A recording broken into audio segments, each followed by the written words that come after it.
नमस्कार, आप देख रहे हैं आपने न्यूज। योगी आदित्यनाथ जी की बड़ी जनसभा, खुशहाल समृद्ध और विकसित बंगाल होगा। भारत माता की, भारत माता की, भारत माता की। वंदे वंदे वंदे। जय मां काली, जय मां काली। नमः पार्वती पतिये हर हर। जय श्री राम, जय श्री राम।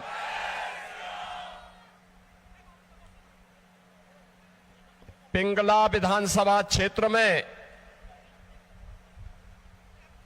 भारतीय जनता पार्टी की लोकप्रिय प्रत्याशी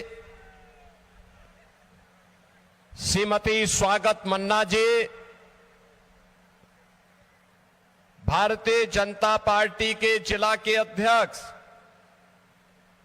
श्री तन्मय दास जी,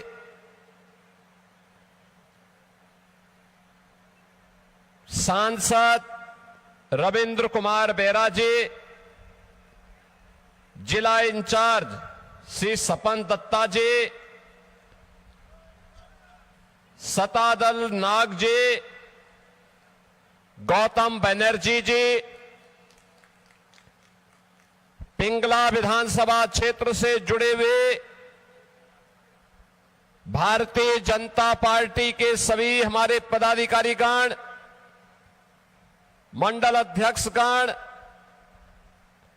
और यहां के सभी उपस्थित मेरे बहन और भाइयों, आज मुझे पश्चिमी मेदिनीपुर के घाटा लोकसभा क्षेत्र की इस पिंगला विधानसभा क्षेत्र में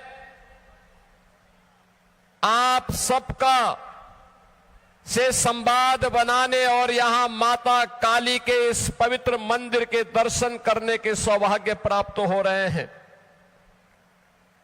मैं माता काली के इसी चरणों में नमन करते हुए, इस पावन धरा को नमन करते हुए आप सभी उपस्थित बहन और भाइयों का मैं हृदय से स्वागत करता हूं, अभिनंदन करता हूं। बहन और भाइयों, मैं यहां के जनजातीय समुदाय से जुड़े हुए सभी बहन और भाइयों को भी जय जोहार, जय मां काली, जय मां दुर्गा का अभिवादन भी करता हूं। बहन और भाइयों, पिंगला का मतलब होता है गेरुआ, और यहां की जो माटी है ना, वह भगवा माटी होने के नाते पिंगला विधानसभा क्षेत्र भारतीय संस्कृति की उस आध्यात्मिक परंपरा का प्रतिनिधित्व करती है जो यहां की माटी ने देश और दुनिया को एक संदेश दिया है। बहन और भाइयों, मैं यहां के अन्नदाता किसानों का अभिनंदन करता हूं, जिन्होंने अपने परिश्रम से इस माटी में सोना उगलने का काम किया है और अपनी भूमि की उर्वरता के माध्यम से देश का पेट भरने का काम कर रही है। और इसीलिए यहां की इस परंपरा को, जिसने भारत की जनजातीय संस्कृति को एक नई ऊंचाई दी है, वह हम सब के लिए वर्णनीय है, अभिनंदनीय है। बहन और भाइयों, जब पश्चिमी मेदिनीपुर के इस जनपद में पिंगला विधानसभा क्षेत्र में मुझे आप सबके साथ संवाद बनाने का अवसर प्राप्त हो रहा है, तब मैं यहां के जनजातीय समुदाय को जय जोहार का आह्वान करते हुए उन सबका आह्वान करूंगा। पहली बार हुआ है जब जनजातीय एक महिला को भारत के सर्वोच्च संवैधानिक पद पर भारत के राष्ट्रपति के रूप में मोदी जी के कारण आज सौभाग्य प्राप्त हुआ है उस पद पर बैठने का। कांग्रेस ने, टीएमसी ने, इंडी गठबंधन ने भारत के अंदर 60 वर्ष से अधिक समय तक शासन किया, लेकिन अनुसूचित जाति और जनजाति के बारे में इनके पास कोई भी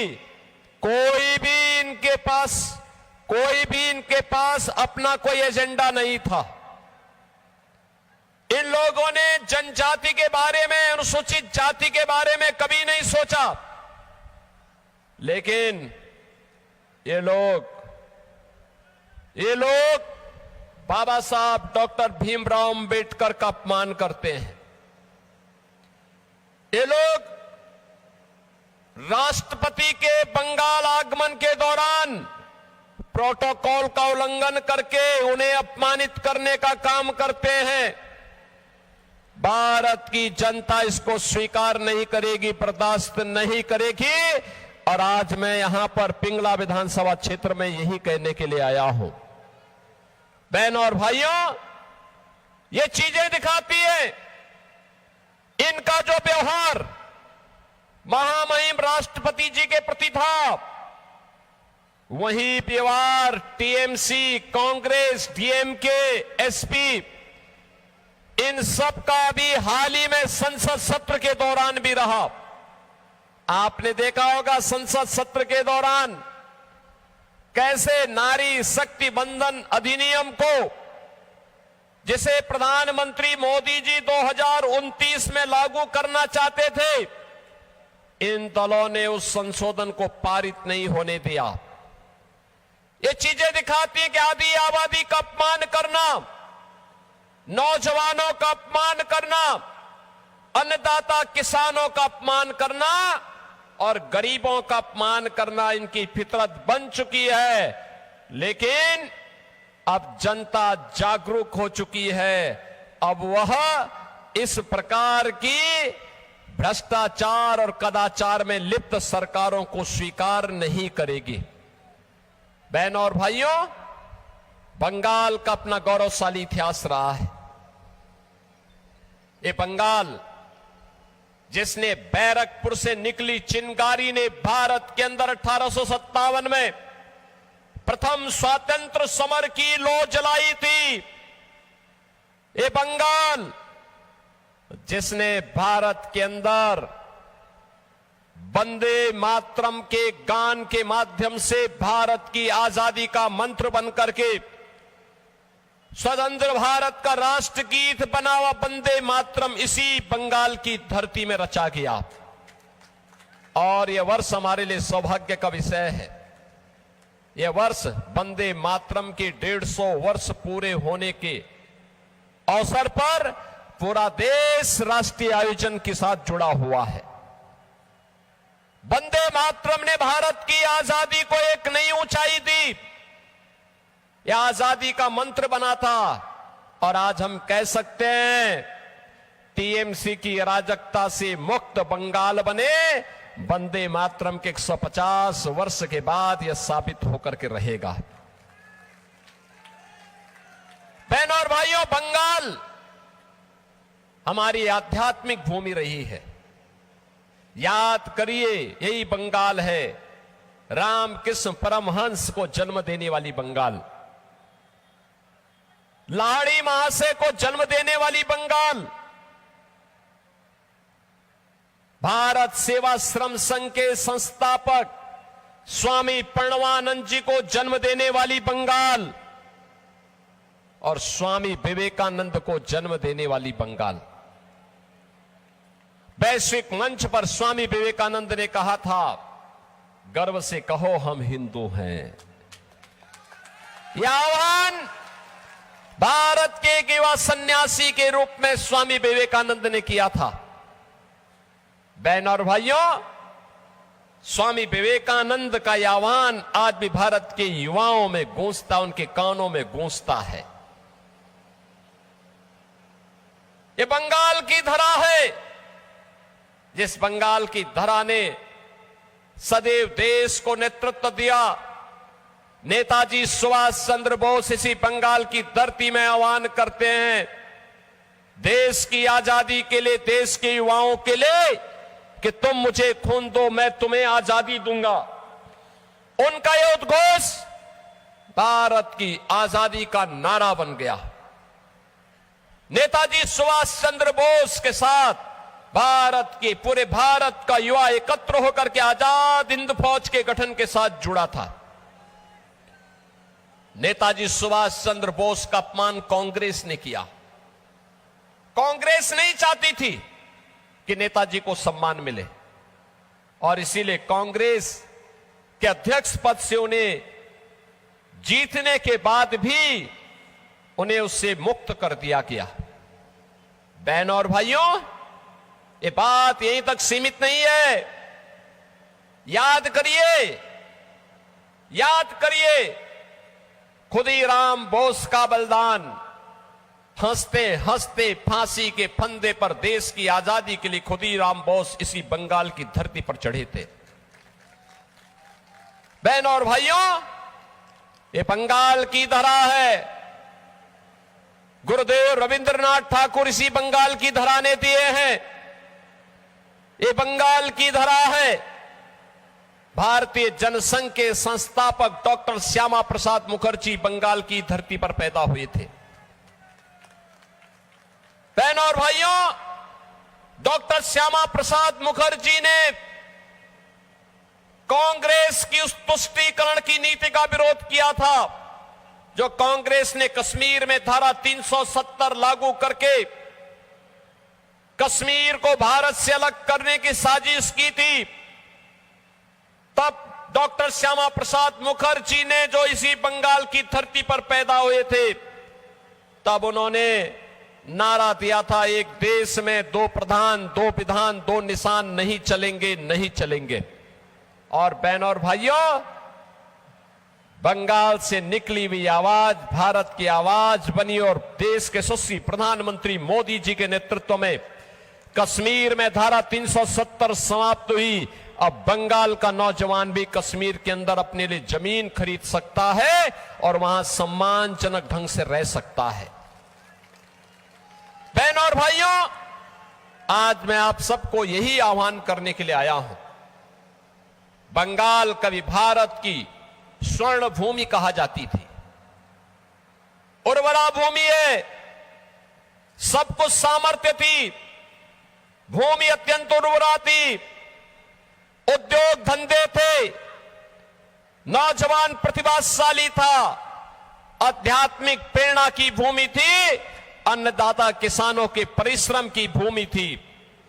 महिलाएं कला और संस्कृति को लेकर के नेतृत्व देती थी। लेकिन पहले कांग्रेस ने, फिर कम्युनिस्टों ने, 15 वर्षों में टीएमसी ने, जो बंगाल कभी भारत की अर्थव्यवस्था का ग्रोथ इंजन था, उस ग्रोथ इंजन को इन्होंने कंगाल बना करके रख दिया है। आज बंगाल बेहाल है। पिछले 15 वर्षों में 7,000 से अधिक बड़े उद्योग बंद हुए हैं। बंगाल में एमएसएमई यूनिट 18,000 से अधिक बंद हुए हैं। 30 लाख से अधिक नौजवान बेरोजगार हुआ है। अन्नदाता किसान को उसकी उपज का दाम नहीं मिल रहा है। आलू उत्पादन करने वाला किसान बेहाल है।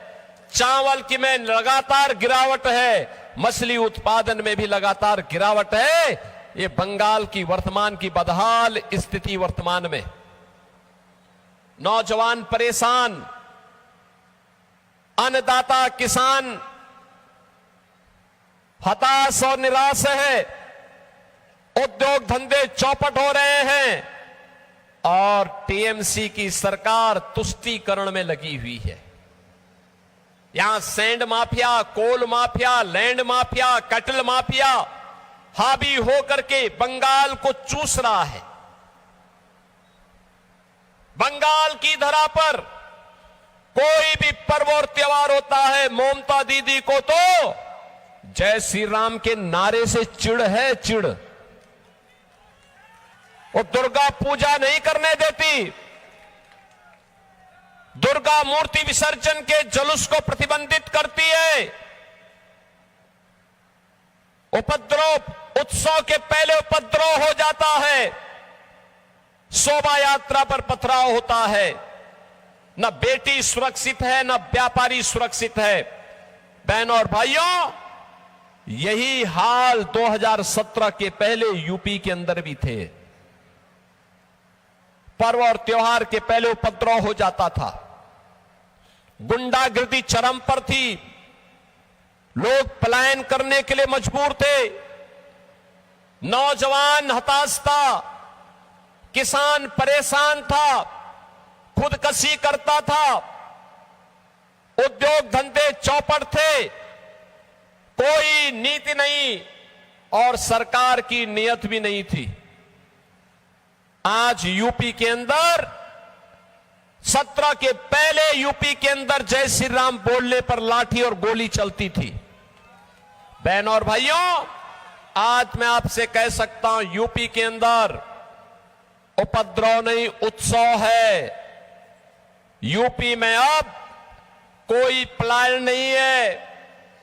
यूपी के अंदर डबल इंजन सरकार आने के बाद, डबल इंजन सरकार ने वहां पर जब कार्य प्रारंभ किया है, तो बहनों और भाइयों, आज यूपी के अंदर नो कर्फ्यू नो दंगा, यूपी में है सब चंगा। कोई गुंडा नहीं, कोई माफिया नहीं। वहां पर highway, expressway, airport, metro, ropeway, rapid rail, ये सब बन रहे हैं। माफिया मुक्त और गुंडा मुक्त होने के साथ साथ माफिया की पसली को तोड़ने के लिए बुलडोजर का इस्तेमाल भी यूपी के अंदर होता है।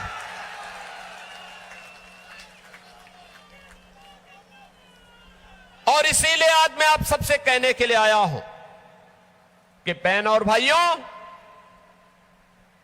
पहले राम भक्तों पर गोली और लाठी चलती थी और अब राम भक्तों का अभिनंदन हो रहा है। अयोध्या में भगवान राम का भव्य मंदिर का निर्माण हो गया है।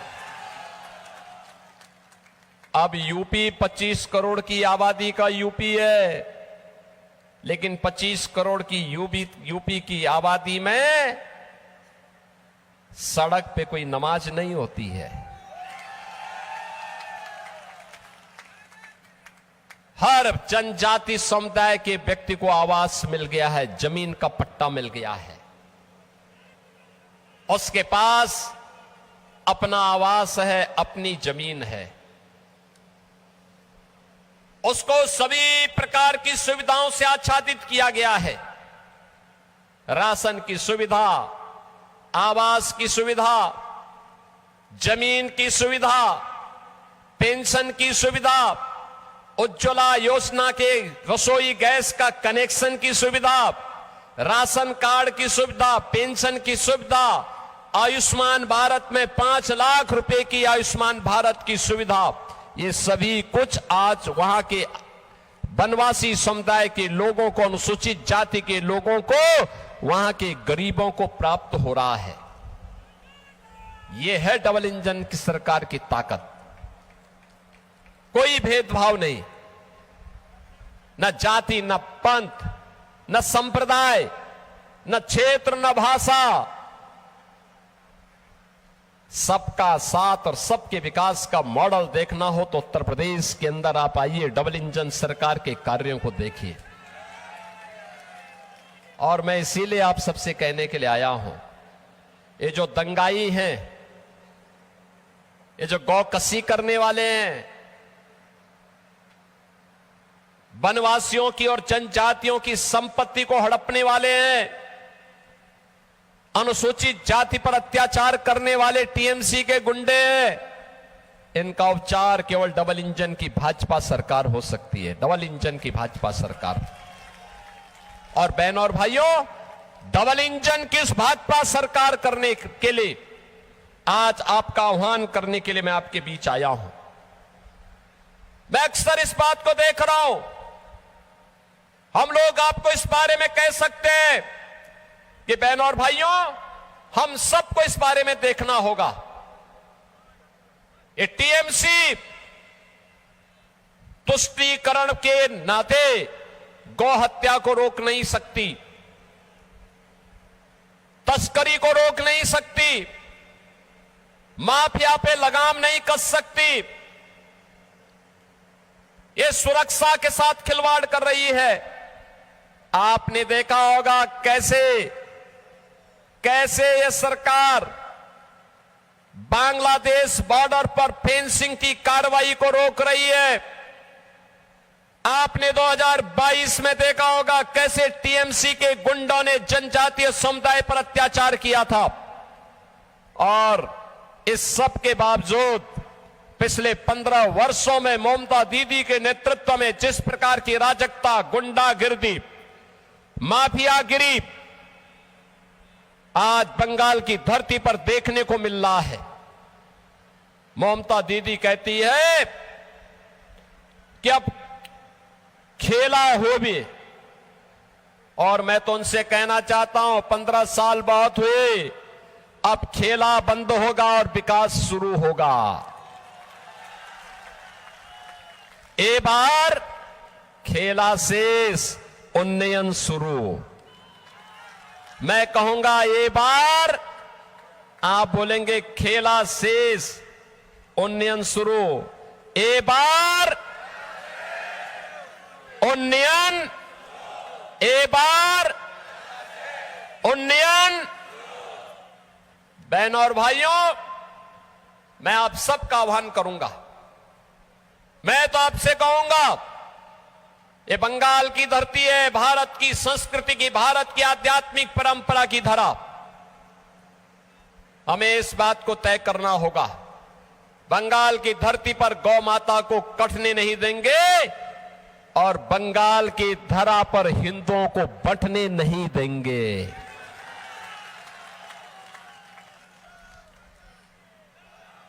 एक भारत श्रेष्ठ भारत का उदाहरण प्रस्तुत करेंगे और इसके लिए मैं आपके पास आया हूं।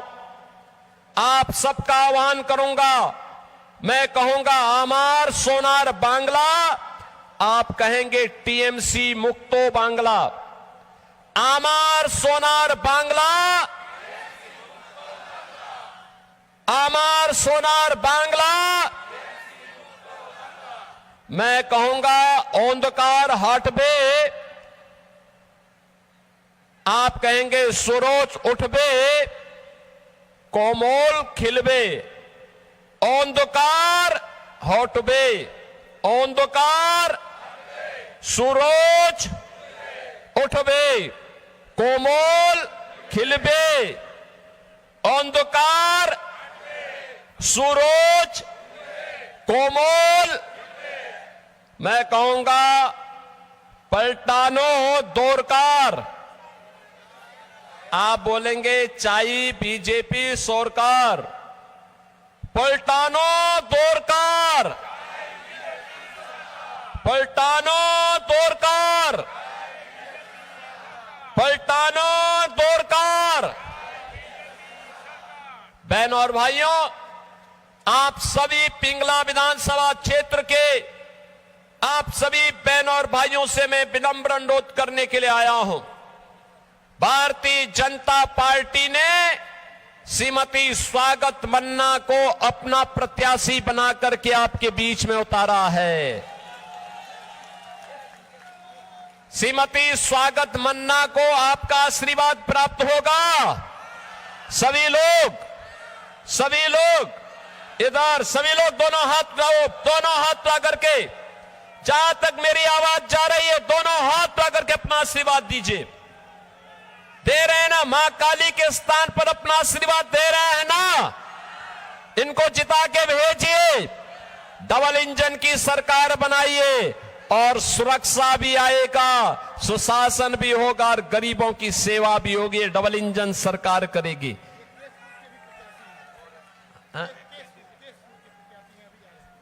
हमारे एक और प्रत्याशी यहां पर शुभेंदु सामंतो, ये दूसरे प्रत्याशी भी हमारे दूसरी विधानसभा क्षेत्र से यहां पर आए हैं।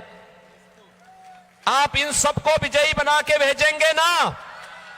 दोनों हाथ ना करके मेरे साथ बोलेंगे, भारत माता की, भारत माता की, भारत माता की जय श्री राम, जय जय श्री राम, जय जय श्री राम। ধন্যবাদ যোগীজিকে। পিংলা বিধানসভায় ওনাকে স্বাগত।